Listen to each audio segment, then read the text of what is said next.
Hello everyone. இந்த video யாருக்குன்னு பார்த்தீங்கன்னா, முக்கியமா பேபி வச்சுட்ருக்கிற மதர்ஸ்க்கு தான். நெறைய பேர் வந்து என்கிட்ட டிஎம் பண்ணுறீங்க. பேபி வச்சுட்டு எப்படி நீங்க படிக்கிறீங்க அப்படின்னு. என்னோட ரொட்டீன் என்னன்னு பார்த்தீங்கன்னா, பேபி தூங்குற டைமில தான் நான் மோஸ்ட் ஆஃப் தி டைம் வந்து படிப்பேன். இப்போது மார்னிங்கில அவங்க வந்து 7:00 எழுவாங்க. ஸோ நான் வந்து 4:30 இல்ல 5:00 அந்த மாரி எழுந்து படிப்பேன். நெக்ஸ்ட்டு வந்து 2 நேப்ஸ் வந்து மிட் ஆஃப் தி டே வந்து எடுப்பாங்க. மார்னிங் ஒண்ணு, ஆஃப்டர்நூன் ஒண்ணு. ஸோ அந்த டைமில வந்து 2 டைம் வந்து படிப்பேன். ஸோ அவங்க விளையாடுற டைமு, இப்போது அவங்க எங்கேஜ்டா இருக்கும்போது 20 மினிட்ஸ் இல்ல 10 மினிட்ஸ் அந்த மாரி ரிவைஸ் பண்ணுவேன். இல்ல நாளைக்கு என்ன பண்ண போறோம் அப்படின்றத வந்து நான் நோட் பண்ணுவேன். இப்போ என்னன்னா, நெறைய மதர்ஸ் வந்து நான் தனியா தான் பார்த்துக்கிறேன் குழந்தைய. அந்த அவ்வளோ நேரம் வந்து தூங்க மாட்றாங்க.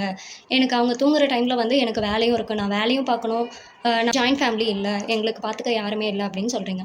அப்போ என்னன்னா, பெர்ஃபெக்ட் டைம் வரும். நம்மளுக்கு லாங் டைம் வரும்னு வெயிட் பண்ணாதீங்க. 1 ஹவர் இருந்தாலும் ஒரு 20 மினிட்ஸ் நியூ டாபிக் படிங்க. 20 மினிட்ஸ் வந்து ரிவைஸ் பண்ணுங்க. 20 மினிட்ஸ் எம்சிக்யூ நீங்க என்ன படிச்சீங்களோ அதில எம்சிக்யூ போட்டு பாருங்க. இதுலேருந்து எப்படி கொஸ்டின்ஸ் கேட்பாங்க அப்படின்னு ப்ரிப்பேர் பண்ணி பாருங்க. டெய்லியும் 1 ஹவர் இந்த மாதிரி படிச்சு பாருங்க. கண்டிப்பா நீங்களும் பாஸ் ஆகுவீங்க.